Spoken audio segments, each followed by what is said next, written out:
कामगारों के लिए, चाहे वो असंगठित क्षेत्र के कर्मचारी हों या संगठित क्षेत्र के कर्मचारी हों, उनके अधिकारों की रक्षा के लिए कई तरह के एसोसिएशंस होते हैं। उसी तरह बॉलीवुड और कला नगरी में काम करने वाले लोगों के लिए भी कई एसोसिएशन हैं, लेकिन वो एसोसिएशन इस कोरोना पैंडेमिक में उतना ज़्यादा प्रभावी नहीं है जितना होना चाहिए, क्योंकि इस इंडस्ट्री में भी अनऑर्गेनाइज सेक्टर के जो असंगठित क्षेत्र के मजदूर की भूमिका में हैं या अनस्किल या स्किल लोग हैं, आखिर उनका कोई ऑर्गेनाइज डेटा नहीं है।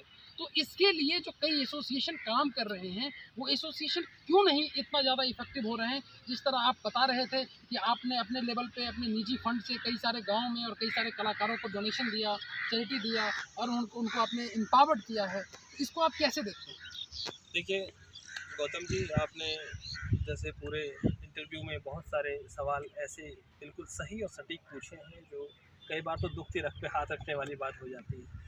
और रही बात किसी भी एसोसिएशन के कलाकारों की मदद के लिए आगे आने की, या बहुत सारे एसोसिएशन मजदूरों की भी है और बहुत सारी एसोसिएशन कलाकारों की भी है और बहुत सारी एसोसिएशन है, तो मैं यहाँ सिर्फ ये कहना चाहूँगा कि एसोसिएशन मदद करती हैं तो बहुत अच्छी बात है, लेकिन ये कहीं ना कहीं असंगठित होना, जो संगठित नहीं है लोग या कलाकार संगठित नहीं है, या जिस तरह से कई जगह ऐसा देखने में आता है, कई बार ऐसा देखने में आता है कि जिनको जहाँ जो सचमुच मदद चाहिए, सहायता चाहिए, सहयोग चाहिए, वहाँ तक नहीं पहुँच पा रही है वो चीज़।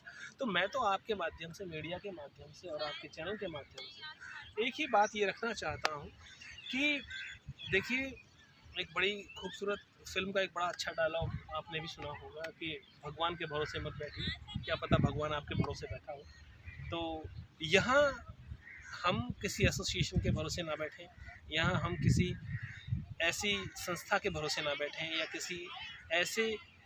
किसी और के भरोसे ना बैठें कि वो हमारी मदद करें। तो यहाँ हम स्वयं कलाकार या आपस में एक दूसरे सब लोग मिलकर के एक दूसरे की मदद करें, मदद का हाथ आगे बढ़ाएं। तो यहाँ हमें स्वयं मदद के लिए आगे आना चाहिए और जितना जिससे बन सके एक दूसरे का सहयोग करना चाहिए, क्योंकि ये समय ही सहयोग का है, एक दूसरे का हाथ पकड़ने का है। तो ये बहुत आवश्यक है। जैसा आपने कहा कि चैरिटी बिगिंस एट होम, सुधार की प्रक्रिया घर से शुरू होती है, तो आप जिस तरीके से अपने गृह क्षेत्र में, जहाँ के आप मूल निवासी हैं, गौतम बुद्ध नगर डिस्ट्रिक्ट में आपने जिस तरीके से 14 गाँव का सैनिटाइजेशन किया और 7 गाँव का और आप कल से सैनिटाइजेशन की प्रक्रिया कर रहे हैं, तो क्या ये सिर्फ गौतम बुद्ध नगर तक ही रहेगा या फिर देश के और हिस्सों में भी आप अपने चैरिटी ऑर्गेनाइजेशन के द्वारा इसको आप स्केल अप करेंगे? यूपी के और 75 डिस्ट्रिक्ट में आप इसको बढ़ाएंगे? क्या इसकी अभी आगे की क्या योजनाएं हैं इस तरह से?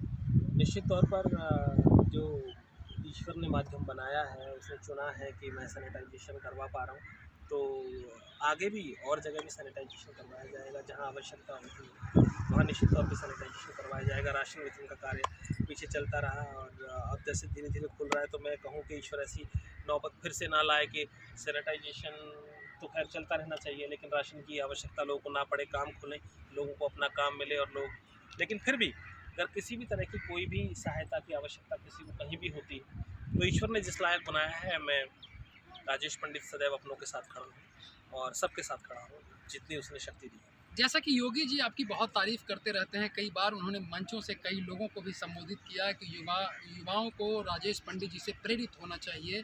तो क्या योगी जी, क्या कुछ चुनाव लड़ने का योजना है आपका? नहीं, मेरा और अगर योगी जी आपको कहें कि किसी खास सीट से आपको ये करें कि चुनाव लड़ा जाए, तो क्या आप योगी जी के आदेश को मानेंगे या फिर आप कहेंगे कि अभी उपयुक्त समय नहीं है? क्या आप इसको हिडन मत रखें, ये आपके प्रशंसक और लोग जानना चाहते हैं। गौतम जी, ये तो खैर पार्टी का अपना आला कमान का निर्णय होगा, शीर्षस्थ निर्णय होगा, और अगर ऐसा कोई भी निर्णय होता है तो निश्चित रूप से स्वीकार्य होगा, लेकिन अभी मेरा कोई प्लान नहीं है। कुछ बातों को आप हिडन रख रहे हैं, कुछ बातों से आप बच रहे हैं, हमारे सवालों से आप बच रहे हैं, लेकिन हम आपके उज्जवल राजनीतिक भविष्य की कामना करते हैं। हमारे साथ थे राजेश पंडित जी, जो काफ़ी बड़े कला नगरी को रिप्रेजेंट करते हैं और देश की आन बान शान हैं। अभी हम दिल्ली के दिल इंडिया गेट की प्राचीर से इनसे बात कर रहे हैं और आप एक मैसेज दीजिए आप लोगों को कि कितना ज़रूरी है यह मास्क। अभी हम लोग मास्क नहीं लगाए हैं, तो मास्क लगाकर हम लोगों को ये मैसेज दें कि मास्क कितना ज़रूरी है। आप अपनी भाषा में और अब एक संबोधन करें। मैं भी आपके सपोर्ट में ये मास्क हाथ में रख लिया हूँ। नहीं, आप लोगों को आगाह करें निश्चित- कि निश्चित- मास्क कितना ज़रूरी निश्चित- है और 2 गज दूरी कितना ज़रूरी है। निश्चित जी, रूप से बताएं। मास्क बहुत आवश्यक है, परम आवश्यक है। मास्क लगाना बहुत ज़रूरी है और मास्क के साथ साथ 2 गज की दूरी भी आप बना के रखिए। मास्क भी आप लगाइए, सैनिटाइज भी आप कीजिए अपने आप को, हाथों को बार बार धोते रहिए। ये सब आप भली भांति समझते हैं, बहुत अच्छे से जानते हैं।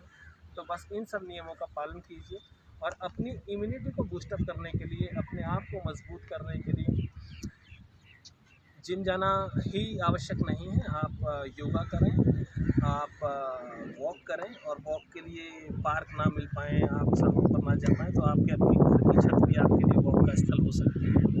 तो आप अपना ख्याल रखें, बहुत आवश्यक है। और कोरोना काल ने 2020 से लेकर अब तक सबको बहुत समझदार बना दिया है। और मैं एक ही बात कहूँगा आप सभी से कि अगर आप समझदार हैं तो अपनी समझदारी का परिचय दें और इस कोरोना काल में एक दूसरे का सहयोग ज़रूर दें, ये बहुत आवश्यक है। जय श्री राम, जय श्री राम। जाते जाते वाजपेयी जी के उन शब्दों का जिक्र करूंगा जिसमें उन्होंने कहा था कि अंधेरा छटेगा, सूरज निकलेगा, कमल खिलेगा। और उनके इसी विचार को आज कोरोना पैंडेमिक में यह चरितार्थ होता दिख रहा है कि अब देश में अंधेरा छट चुका है, कोरोना लगभग खत्म होने की स्थिति में है। सरकार की दूरदर्शिता पूरी तरीके से वैक्सीनेशन प्रक्रिया को आगे बढ़ा रही है और ये बहुत जल्द कोरोना पैंडेमिक खत्म होगा और हम सब उस नॉर्मल हालात में आ जाएंगे। इसी उम्मीद के साथ इंडिया गेट की इस प्राचीर से देश को नमस्कार।